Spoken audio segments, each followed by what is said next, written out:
Thank you for watching Scary Bear Attacks. If you like this episode, please remember to hit the like button and leave a comment or two, then subscribe and click on the bell to receive notifications of whenever we release new videos. Also, please remember to share them to your social media. Welcome back to Scary Bear Attacks. Today's episode takes us to no man's land, or maybe it is every man's land. The border between Idaho and Montana was the precise location of a very interesting grizzly bear attack. The Cabinet-Yaak Mountains lay just north of the Kootenai River and occupy about 4,200 square miles of prime grizzly bear habitat. In fact, grizzlies have been studied there since the mid-1980s, and many of the bears have been collared and tracked so scientists can learn more about their habits. Since research began, around 22 grizzlies have been released there. The geography is rugged granite mountains with an elevation of around 6,000 feet on the highest peaks. The gently sloping valleys are packed with stands of pine, spruce, and fir trees with elk, moose, and whitetail deer dashing amongst them. The bodies of water are ringed with willow and alder stands, as well as a multitude of berry bushes. The predators of this area include wolves, coyotes, cougars, and black bears, as well as a small but growing number of grizzly bears. Steve Stevenson was a 39-year-old hunter and outdoor enthusiast. He was a gold and silver miner for a company by the name of Hycroft out of Winnemucca, Nevada. He was married and had 2 daughters, aged 14 and 10 years old at the time of their father's fatal bear attack. Everyone who knew Steve liked him for his friendly and gregarious demeanor. On Friday, September 16, 2011 at 10 a.m., Steve and his 20-year-old hunting partner, Ty Bell, were stalking black bears in the area. Steve had frequented these mountains many times before and found the hunting there productive and fun. I know most people who love the outdoors find the time restorative and peaceful, and these 2 hunting buddies felt the same way about it. Given the men were planning on hunting very near the Idaho and Montana border, they prepared themselves by acquiring licenses and tags in both states. They had even completed the black bear grizzly bear identification class required by the state of Montana prior to issuing hunters' bear tags. Along with Ty and Steve, the addition of 2 of their friends brought their hunting party to a total of 4 men. The hunting party split into 2 groups of 2 men after spotting grizzly bear sign in their hunting area. They stayed in pairs to ensure safety during the hunt as much as possible. Ty and Steve decided to hunt together, and as the men glassed and hiked the trails, they found grizzly bear sign. Prior to going on this hunt, they agreed that if they saw a grizzly bear, they would immediately leave and avoid tangling with one of the dangerous and temperamental Bruins. I could find no source indicating they were packing bear spray, but Ty was packing his hunting rifle, while Steve left his at camp. Steve was along to help Ty pursue his bear, so leaving his rifle behind was probably thought of as a formality, as it would be just another heavy object he would have to pack. Ty and Steve had been covering ground and checking wallows and trails for tracks when they spotted something a short distance away. Black bears can come in an array of colors ranging from white and blonde all the way across the color spectrum to brown and black. In certain situations, black bears and grizzly bears can be very difficult to differentiate between. Some black bears are as big as grizzly bears, so size is not always an easy gauge of the species of these 2 bears. Most people know that grizzlies have a dish-shaped profile and have a big hump of muscle at the top of their shoulders, but if a grizzly is not particularly muscular, it may not have a prominent hump of muscle. To add to the confusion, grizzly bears can be very dark in color, so telling them apart, especially in the tense environment a bear hunt can create, is not always as easy as it seems. Ty had spotted a bear that he thought would be a nice trophy for his collection.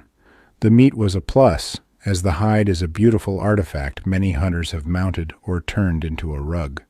When a black bear has a unique pattern of coloration in their hide, it is an even more valuable trait, so this bear was intriguing to Ty.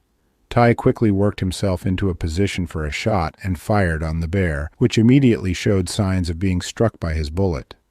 When a bear is hit with a bullet, it is common to see a change in their physical position. They may turn around in search of the source of the impact or pain, growling and swiping at a yet-to-be-visible foe. Steve and Ty figured that the bear would soon die from the wound inflicted by the hunter, as the bullet seemed to have struck the bear in a lethal part of its body. They watched as the bear fled into the thick undergrowth and decided to wait to let the bullet take its effect on the bear. Best practices in hunting indicate a short wait of around 30 minutes before taking up the blood trail is a good idea, so the men waited for 45 minutes just to be sure.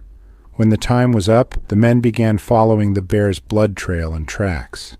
They could see the bear's path meandering through the underbrush and winding through the forest.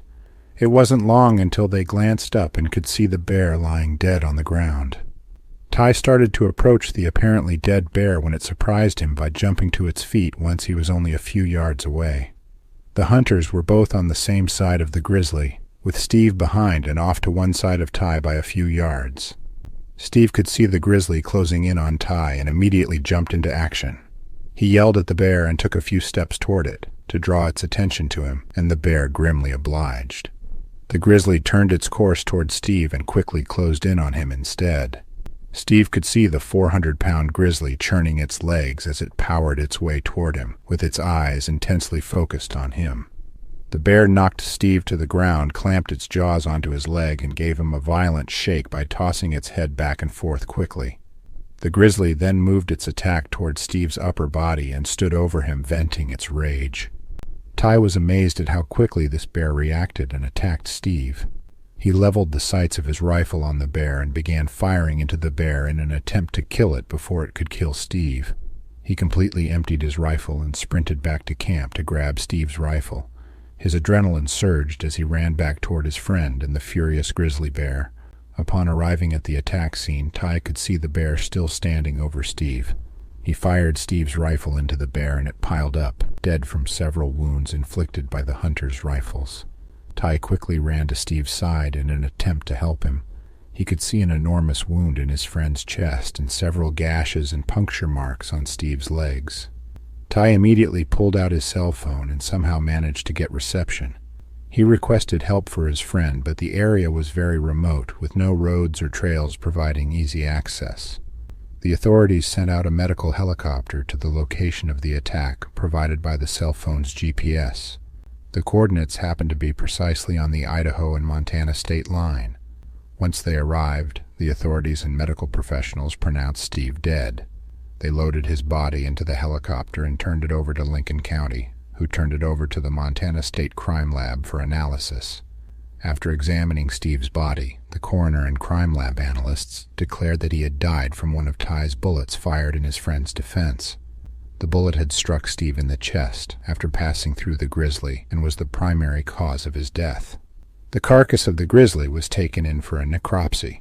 It was found to be a large and healthy male grizzly bear of between 6 and 8 years of age. It reportedly weighed around 400 pounds. Janet Price was Steve's mother, and she indicated she was not surprised by her son's sacrificial actions to draw the grizzly's attention away from his young hunting partner.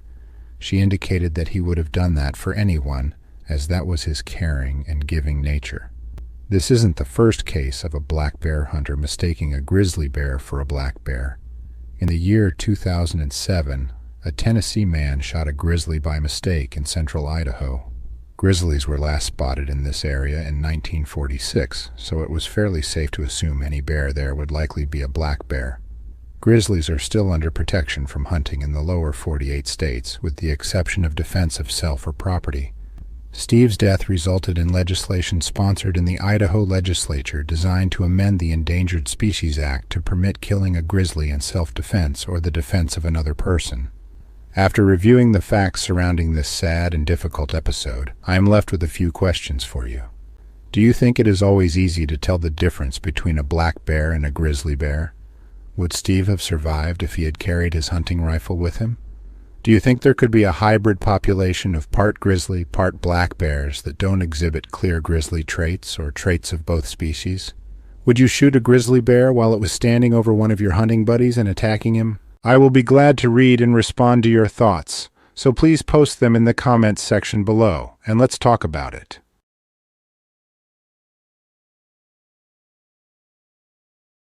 Thank you for watching Scary Bear Attacks. If you've enjoyed this episode, please consider clicking on the like button and clicking on the bell icon. We'll help you know when we post our new episodes.